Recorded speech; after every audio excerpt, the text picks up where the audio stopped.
Perkembangan Bakanset untuk penambangan di kita di tahun 2013 itu kita lebih fokus kepada fase proyek konstruksi ya.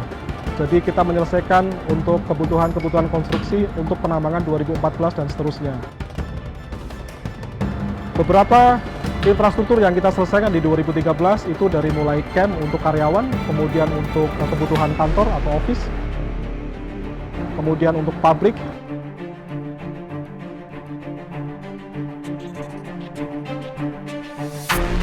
kemudian sarana pengolahan, warehouse,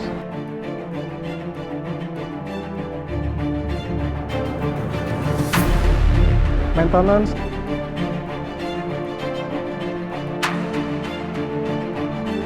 laboratorium, dan sebagainya.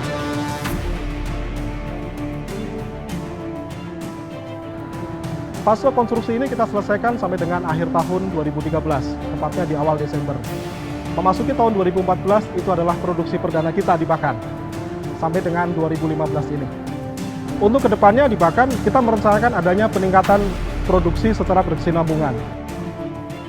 Produksi emas untuk di Bakan, di mana tahun perdana 2014, kita berproduksi dengan target produksi adalah 70.000 onsis.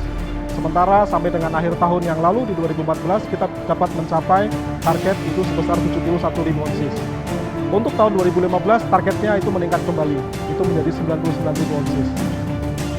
Rencana penambangan Bakan saat ini dari mulai tahun 2015 sampai dengan 2019 atau selama 5 tahun kita rencanakan akan berproduksi kurang lebih sebesar 478.000 onsis. Untuk Bakan memiliki potensi yang sangat besar. Dari tim eksplorasi yang melakukan pengolahan sumber daya dan untuk menjadi cadangan, ada beberapa area baru yang memang sangat berpotensi. Seperti di Main Ridge, kemudian di Campset, di Nirwana, di Jalina, kemudian di Villa. Tahun ini kita menambang ada 2 pit. Pertama adalah pit Durian, yang kedua adalah pit Osela. Di mana kedua pit itu ditargetkan kurang lebih sekitar 99.000 onsis. Untuk program CSR kita sudah persiapkan dari tahun 2013. Kita bekerja sama dengan pemerintah daerah, baik dari Bolang Mongondo Selatan, ada 13 desa binaan di lingkar tambang di Bakan. Untuk target prioritas kita pertama adalah di infrastruktur, terutama untuk kesehatan, kemudian untuk pendidikan, kemudian sarana prasarana jalan, dan juga untuk pertanian.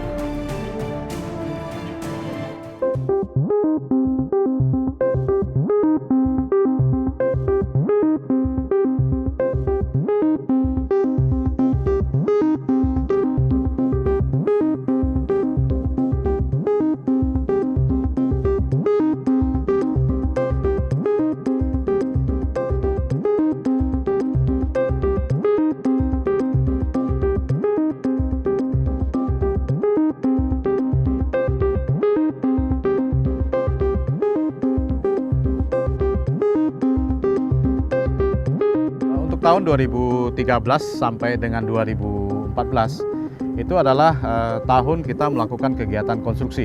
Kita melakukan kegiatan earthwork ya, berupa pembuatan akses jalan-jalan di mana nantinya itu akan dibangun infrastruktur atau fasilitas di sana. Nah, main facility itu yang akan kita bangun itu antara lain ya seperti pabrik proses pengolahan atau proses plant.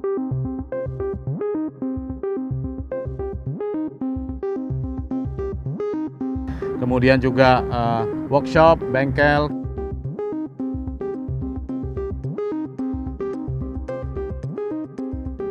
Kemudian juga warehouse atau gudang, baik itu gudang untuk spare part.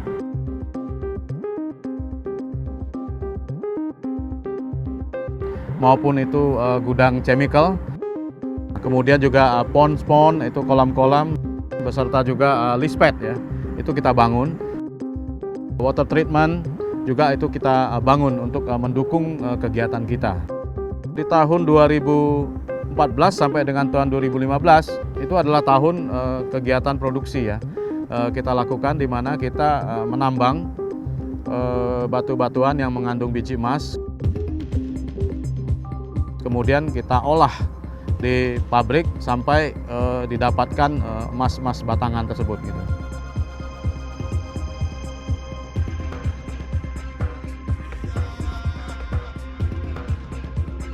Kegiatan intensif eksplorasi sudah dilakukan sejak bulan Juni 2012 sampai dengan tahun terakhir kemarin 2014, di mana kita melakukan pemboran secara intensif di daerah Prospek. Ada Western Brixia, kemudian ada di Aderey di sebelah timurnya Gunung Seruyung.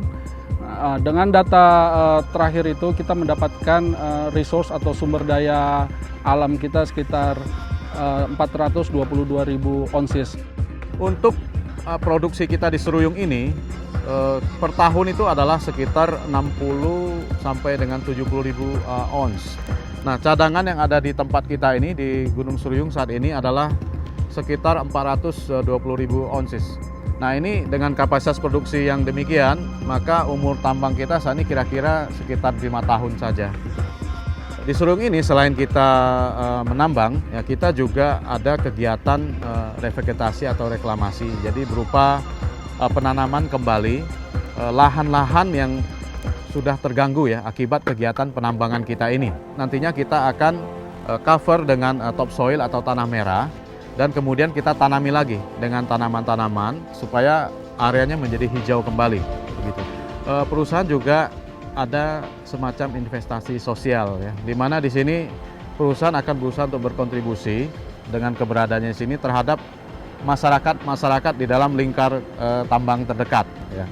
Nah, di situ kita akan melakukan kegiatan-kegiatan CSR antara lain menyentuh fungsi-fungsi sosial budaya, kesehatan, pendidikan, kemudian juga pemuda, olahraga dan lain-lain. Bantuan-bantuan yang kita berikan itu kurang lebih 80% itu bersifat monumental, artinya yang bisa dirasakan menjangkau hajat hidup orang banyak.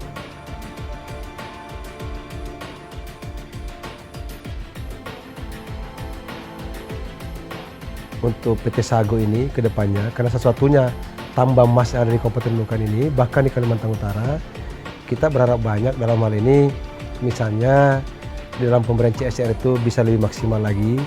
Ini keberlangsungannya ini bagus semua, karena apa? Nanti mereka merasa memiliki, jadi bisa membantu menjaga daripada keberlangsungan perusahaan ini. Jadi kan tambang emas pertama, jadi suatu kebanggaan bagi kita sini. Jadi kebanggaan ini jangan hanya sampai sebatas di cerita-cerita saja, tapi betul-betul bisa menyentuh ke masyarakat sekitar yang ada berdiam di pertambangan itu.